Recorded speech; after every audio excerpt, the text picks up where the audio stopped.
And it's all about square lines, linear, logical stuff. So all these lines are square, your feet are square, your hips are square, your shoulders square, and your grip is like this and the club is straight in front of you. Looks really nice. Almost impossible to do. Almost impossible to do. You don't do it in any other sport.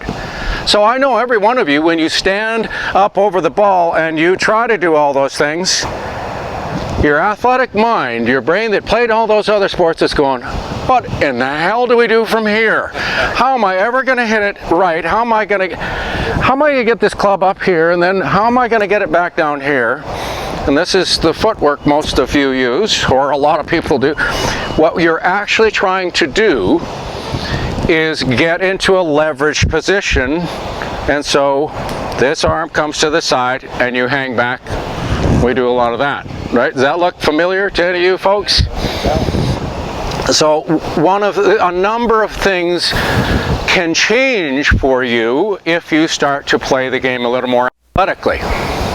If you start to play the game more like you played other sports. And so I've watched and they all have one move in common. And they've got a very leveraged, strong move. Every sport has it, and we'll talk about it. So one of the things that I changed in this stance is I drew this right foot back. And that's what Hogan did also. Everybody said, oh, he's going to hit a draw, he's going to hit it. No, he wasn't. Matter of fact, he fought a hook for a long time. It had nothing to do with his stance. He was doing that so he could load up his hips better. And when he pointed this left foot out, it was because he was rotating his hips. So let's show you some other sports that happens in. When a guy throws a football, the first thing they teach you when you get into the pros, and Chuck Fairbanks told me this, he was a coach at University of Texas and also Dallas Cowboys. When I talked to him, he was actually a good friend of Ben Hogan's. And I was teaching Chuck one day up at Troon Golf Course in Scottsdale, Arizona. And I was showing him this stance. They said, well, yeah, I never really knew why Ben did that, but he says, you know, that's the first thing we teach quarterbacks when they get in the NFL. Is that stance where they drop the right foot back and they flare out the left foot so they can throw the football. It's not arm strength, it's how well they use their lower body to throw the ball. Tony Romo talks about that all the time. As a matter of fact, Tony Romo, when he first came into the league, if he could get his feet set, he was going to beat you. So they had to chase him out of the pocket all the time, get him on the run. Then he'd make a few mistakes. But when he got his feet set, he was the best there was. When he talks about golf, he talks about using his hips too. Same thing when a pitcher throws a ball. When a pitcher throws a ball, though, often we've heard, well, he has a great arm, and in golf we're talking about this big shoulder turn that everybody makes. When a pitcher throws a pitch, do they make a big shoulder turn? Ball's right in front of them. If their shoulders turned, it's only because they lifted up this hip, right? We all get looking at what happens in the upper body. We don't see what really happens. What's the engine of everything? Every athlete is good in their lower body. The way you're taught, and you've been taught in golf, you're taught everything but the lower body. We're basically, you're stuck in a stance here, you might as well have those feet stuck in cement.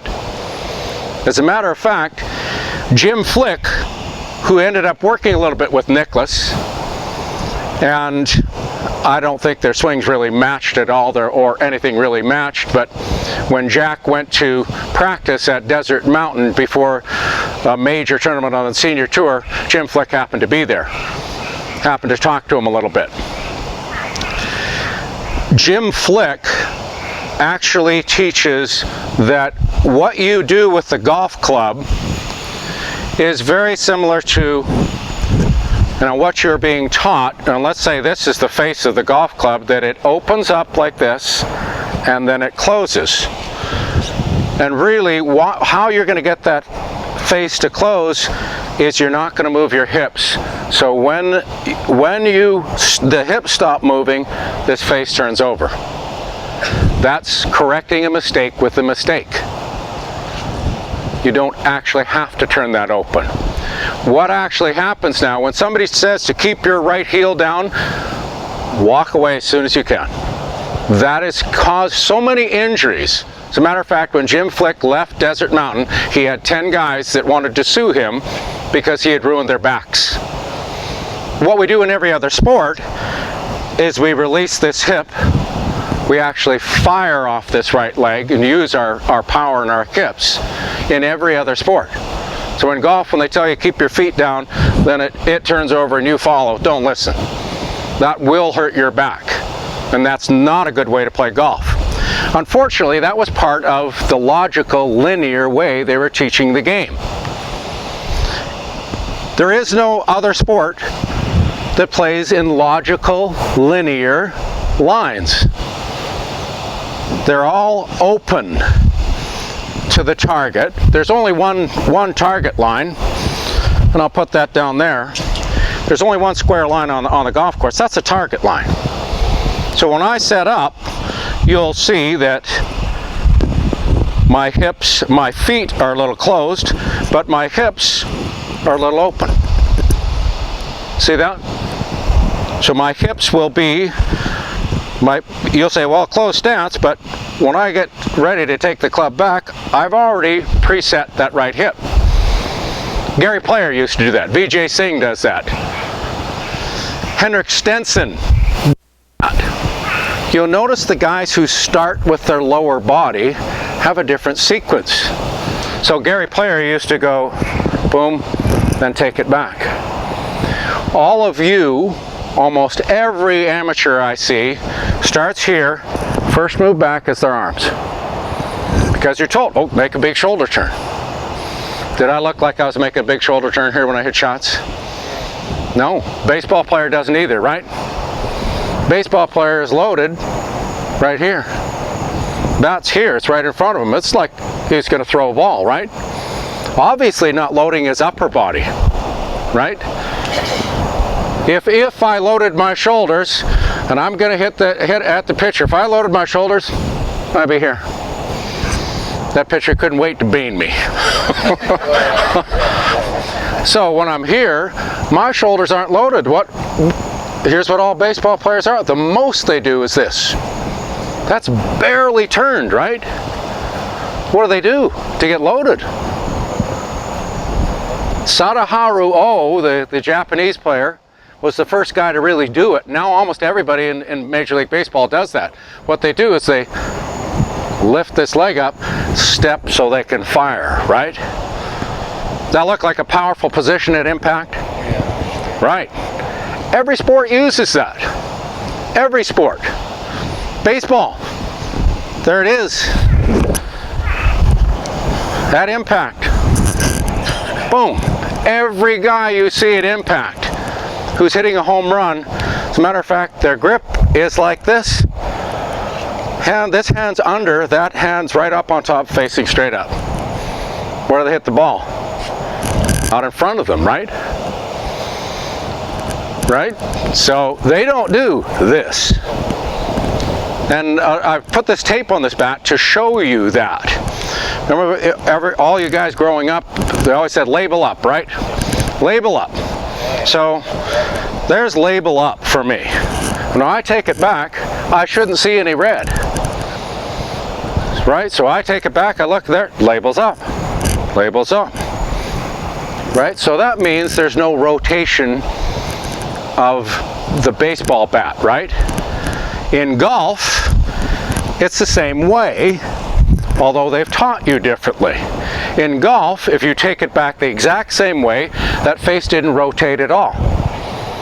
One less thing to worry about. If you don't rotate the face out of position, you don't have to rotate it back in position. And almost every one of you, when you take the club back, you rotate the face open. As a matter of fact, that's what's being taught, right? That hinge club that Mark O'Meara talks about, that you use that breaks in a few places, that's what you have to do. There's all sorts of guys on the PGA Tour couldn't play with that club because they go this way. They take it back and they drag this way. What are they dragging with? Not the hands and arms, the hips.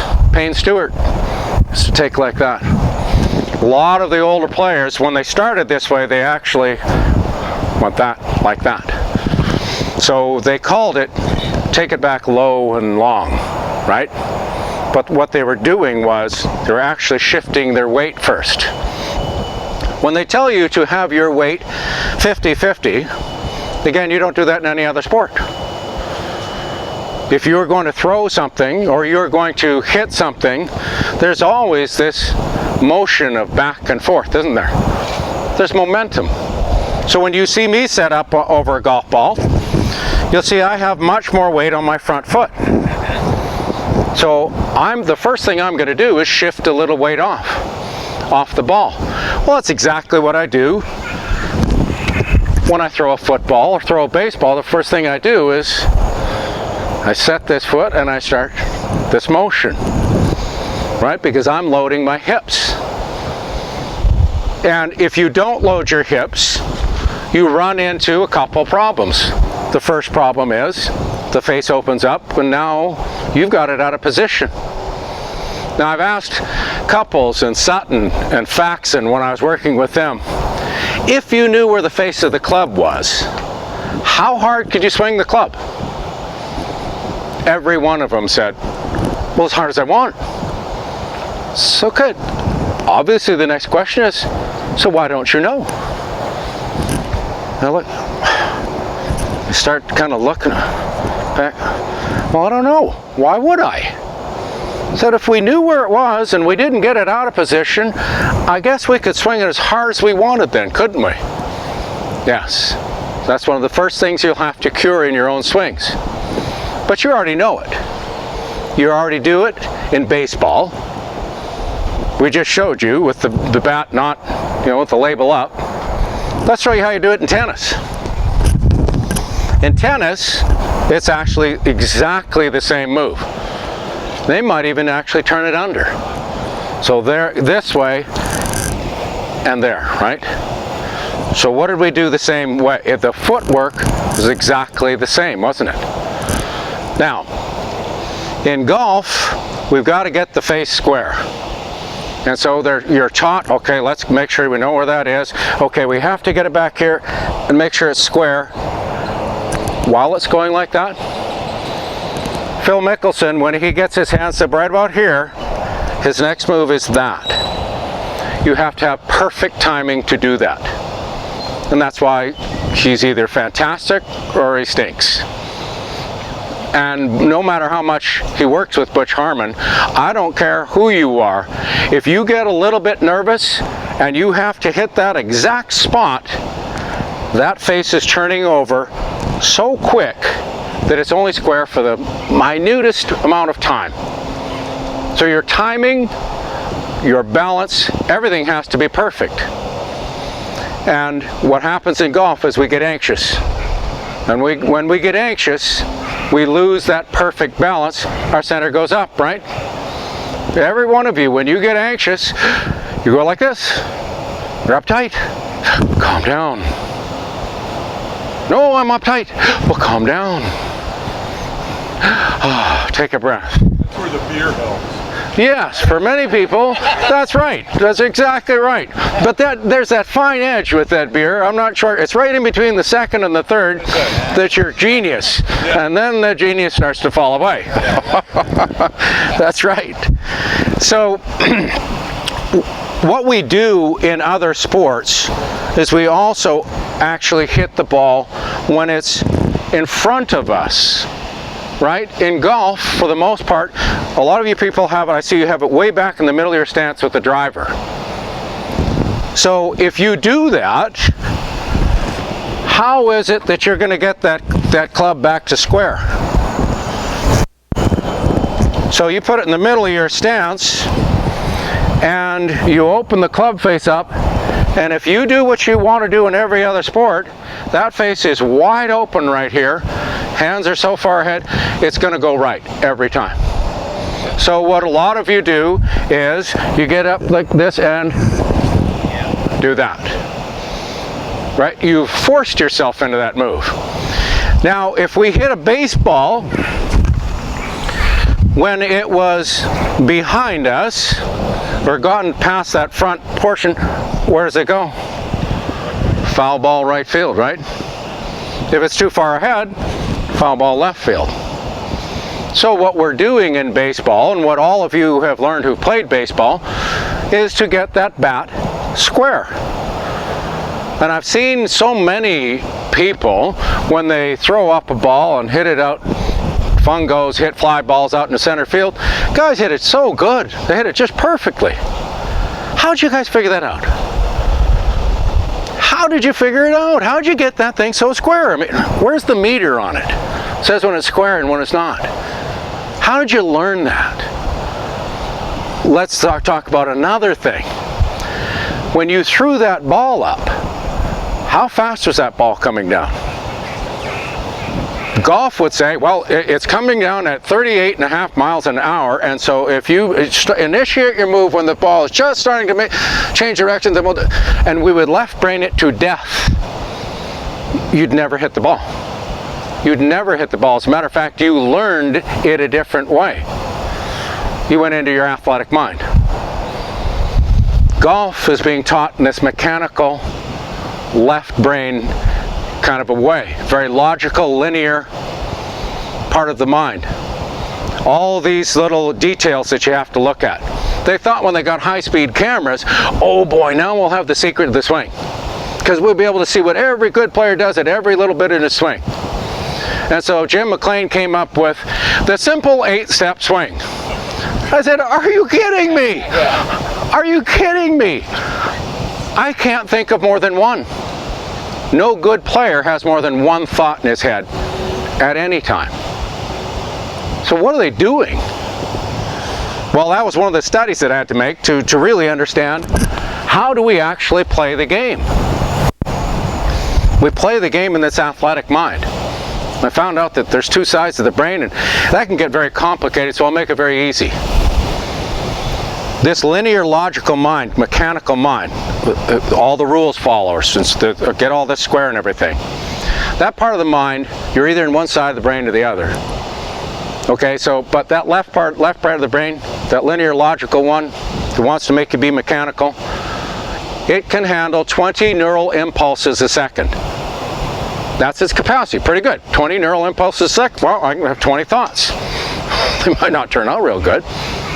The right side of the brain, this athletic part of the brain that we're in when we're playing sports, when we're in this genius, can handle 2 million neural impulses a second. What do you want to do? Do you want to think about your swing, or do you want to be in motion? Just by being in motion, you're in the athletic part of your brain. So that handles rhythm, balance, and spatial awareness. Where's the target? I don't have to keep checking it. I don't have to keep checking it. I know where it is. There it is right there. There it is right there. It didn't move. Hockey players skating 20 miles an hour this way still know where the goalpost is. If they had to stop and think, if they did what they did in golf, hold on guys, I'm not quite ready yet, let me get everything. And then they'd pick themselves off the ice, go back to the bench, and the coach would say, quit thinking kid, you're in the team. But every one of you has been taught to think to play golf. And it's the exact opposite. That's why we call John Daly a genius. He's not a genius intellectually, or even maybe emotionally, but he is a genius at golf. This guy is unbelievable. And he can figure out a golf course.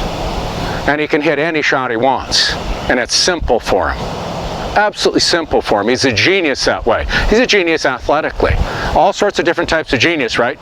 Musical, mathematical, linguistics. There's not just one type of genius. So being an intellectual genius doesn't mean you're going to be a good golfer. As a matter of fact, it probably tells you you're going to struggle a lot. Because if you don't use your balance and rhythm and your spatial awareness, you don't use what you use in other sports, you're going to struggle mightily at this game. Now, you'll always have a challenge. That's great. If you want a real challenge every day and every time you wake up, keep thinking like that.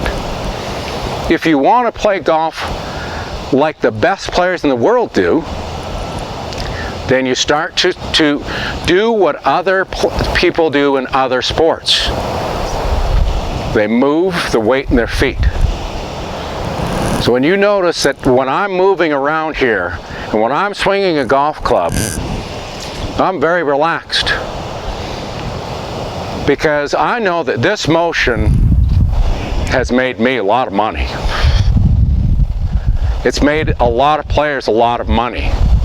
This, getting uptight and getting tight like this, that's what costs players money. That's what costs you enjoyment in the game. You're afraid to move. Everybody tells you got to be still. Now what other sports do is they force the action on you, right? So if you're a baseball player and that pitcher throws it at you, you don't have time to think. You react, right? So what we're trying to do is get you to react when you play golf to the motion in your feet. So that when you move the feet, the club comes with. So if I ever see anybody that their first move away from the ball is a shift of the feet, the weight in the feet, I go, oh, this is going to be good. This is going to be good. When I see someone who picks the club up first, I said, this is going to be a save. This can only be a save. They're only saving their swing. They're in the middle of a miss. They're trying to figure out how I'm going to get it back to square. That's a very tough way to play. And it's hard on the body. So all of you must learn to move the weight in your feet. Now, one of the things that they taught, and it was a very, I would say it was popular for quite a while, was stack and tilt. You ever heard about stack and tilt, where you stay on this left side and just swing? Well, that was designed because guys were getting so anxious in their upper body, even the best players in the world, that when they shifted the weight back, they'd start pulling right away.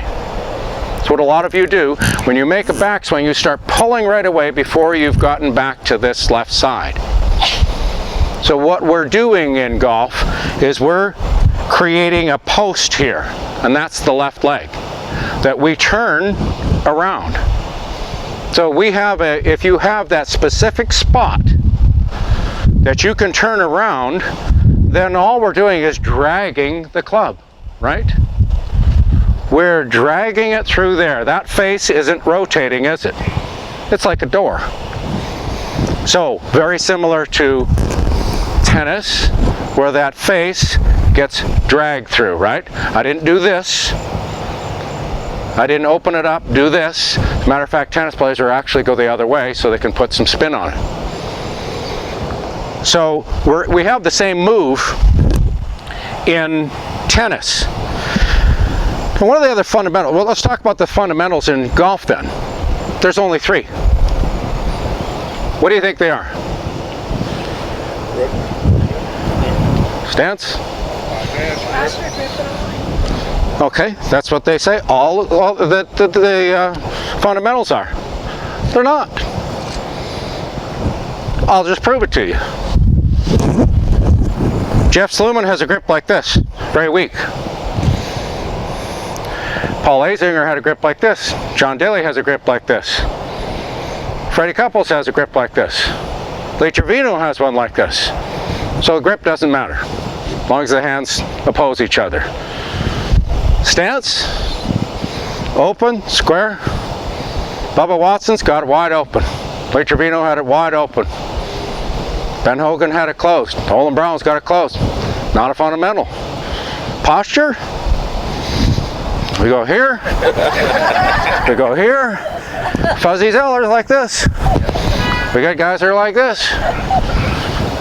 Balance is what we really want. The 3 fundamentals that have to happen, that you have to get right, are very simple. The face of the club has to be going at the target. The path goes at the target. And then there's the bottom of the arc. Get those 3 right, the golf ball goes straight, right? All the rest is preference. All the rest is preference. We've got guys that are here at impact. We've got guys who throw the club at impact. We've guys, you know, Bubba's kind of hitting off his back foot. Other guys hit it off their front foot. Other guys hit it right in the middle. But they know where that spot is. But that's not a hard thing to know. Every time you throw up that ball and hit it out to center field, or you hit that tennis ball, you're doing the exact same thing. You're doing it unconsciously though, aren't you? You never even think about it. So we create that spot and we go to it naturally. So a tennis ball comes at us. Every one of you who plays tennis goes and gets it the right spot. What do they teach you in footwork in tennis? Be able to move. When you throw a ball, when you catch a ground ball, footwork helps you throw that ball, right? 3 fundamentals. Now, you'd like to match up certain things. The lower body swing, the guys who swing their lower body, in every other sport you use your lower body for power, don't have to take it back as far. Because they're not loading the upper body, they're loading the lower body. So you notice I didn't take it back very far. Neither does J.B. Holmes. Probably one of the longest on tour. I don't know if you've all seen him, but he was playing on the high school team when he was, I think, 9 or 10 years old. He was a little, you know, obviously a little guy, and he just learned to fire his hips as hard as he could and played with all the big boys, and now he's hitting it past all the big boys and winning tournaments. He's got a backswing that goes to about here. So he's obviously not loading his upper body. He's going to fire his legs hard. That makes sense to y'all? Okay, that's so what we're going to do in golf from now on is we're going to load the lower body. This is a funny, little interesting little thing that I picked up. It's called a Cuban mop. I thought, wow, this is like a hammer. So that teaches me exactly what I do with a hammer. If I was going to pound a nail this way, or if I was going to pound a nail this way, so do I do that in golf? How do I load that? Oh, it's exactly the same. So anybody who's ever hammered anything, you already know how you load the club. So when I tell you people load the club, it's no different than taking a hammer and going like this. Now, did you also turn that face when you hammered something? Let's say you're gonna hammer a nail in this way. Did that rotate? Did it rotate? No. So it doesn't need to do that in golf either, does it? Face does not need to rotate. That's not rotating. We'll put it in the position here. That's not rotating. I come right back to it. So keeping this face square is not a difficult thing. You do it in every other sport.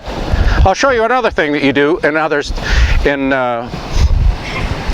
something else that you probably haven't really thought about, that you do fairly naturally. I can get this out of here. Oh, I don't have it. Let's do it this way. Let's say this was my axe and I was going to chop a tree.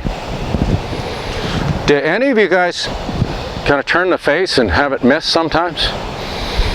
Or do you chop it exactly right with that blade just like that every time? How many of you guys have ever chopped wood? Okay, so do we turn that face out and hope that it gets back there? You do that once, you break your wrists. You'll literally break your wrists. So when you have an axe handle, it's actually flat on 2 sides, right? To remind you where the face is. So you load it up like that and you hit it. If I took that axe up like this, it would be this motion, wouldn't it? And boom. Did I try to learn, do that? Did I try to load my shoulders? Or did I load my hips? Fire. Load my hips, fired.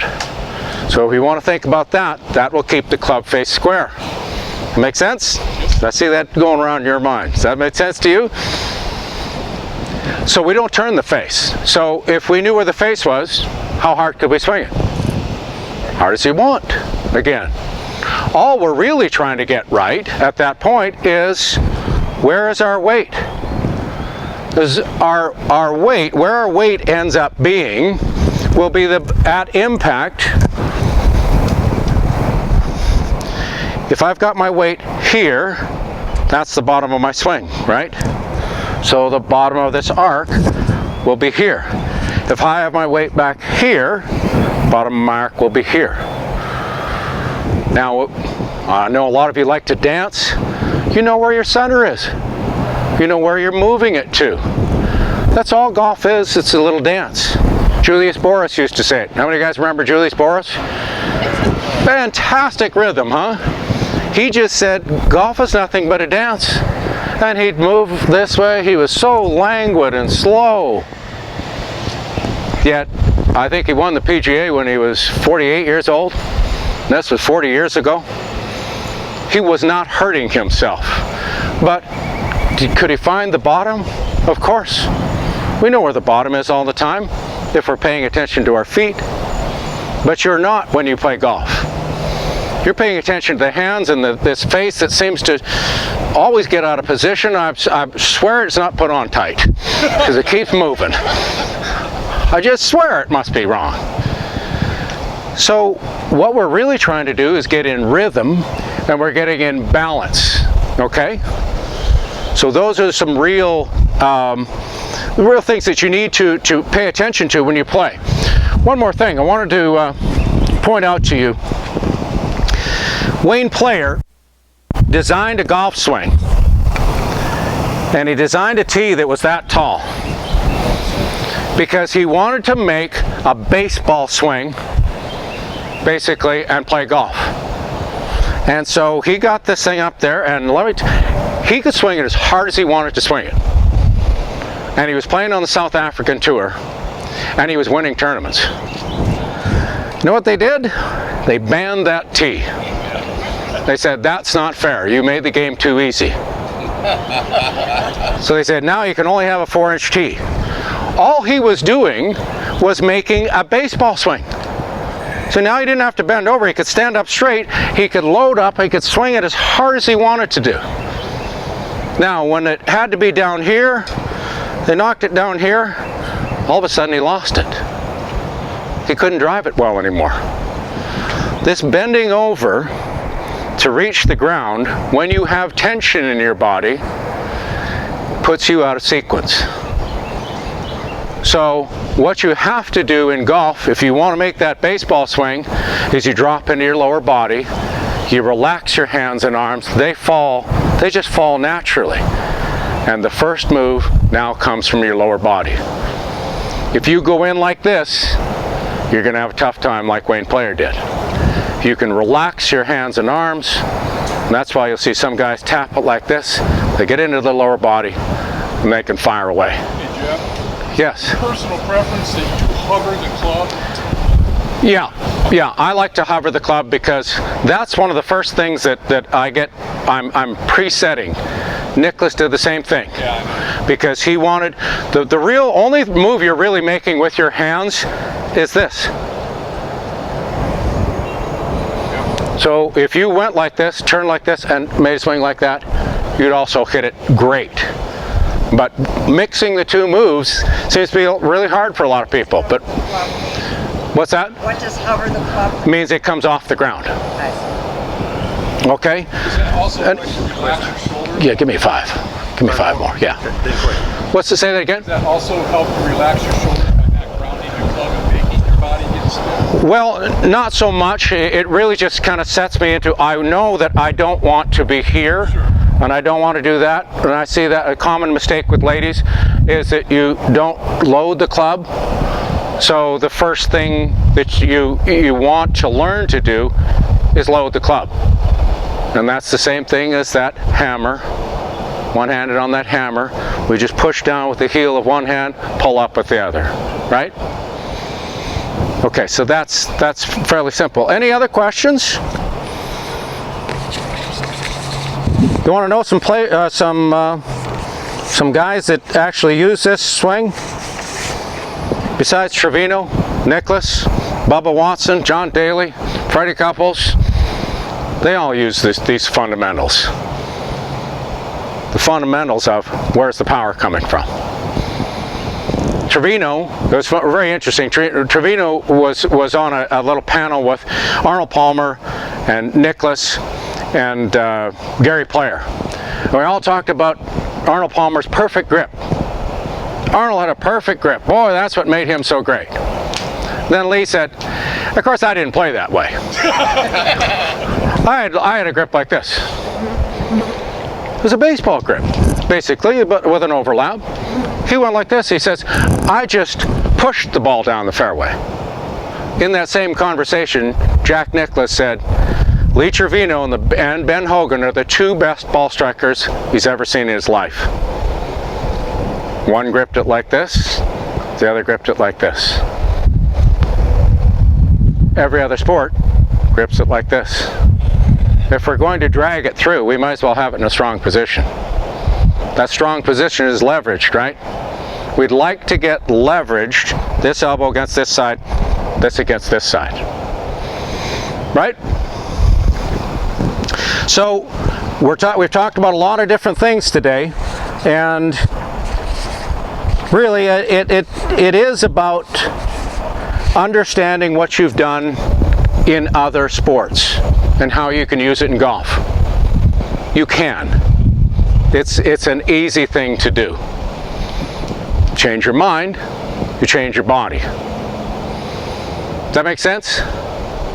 Any questions about this? Everybody got it straight? Got it clear? Did it make sense to you? It's actually, see, the guys who hit it longest do this. You can't get a lot of power by loading up your shoulders. You get your power by loading up the lower body. They're finally starting to say it on TV. The guys are getting their power, and they're saying, instead of saying, well, they use their legs and their feet for power, they're saying they're using the ground forces. Oh, we got to say something different, don't we? We can't just say, yeah, they use the lower body for power. Yeah. How much shoulder turn? You know, they always say bring your chin around under your left shoulder around under your chin. You don't do that, do you? No. No.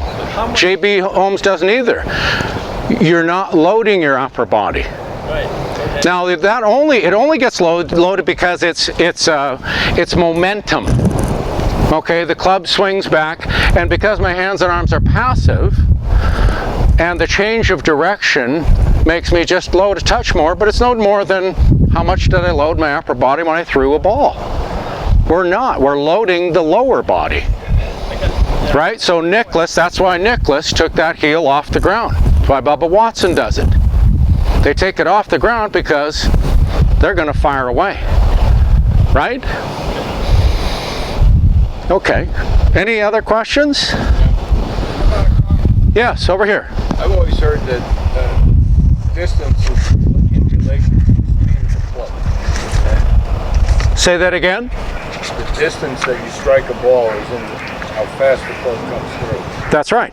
It is right? That's right. I hear you mention that at all. Sure. The only way you can hit it a long way is to increase club head speed.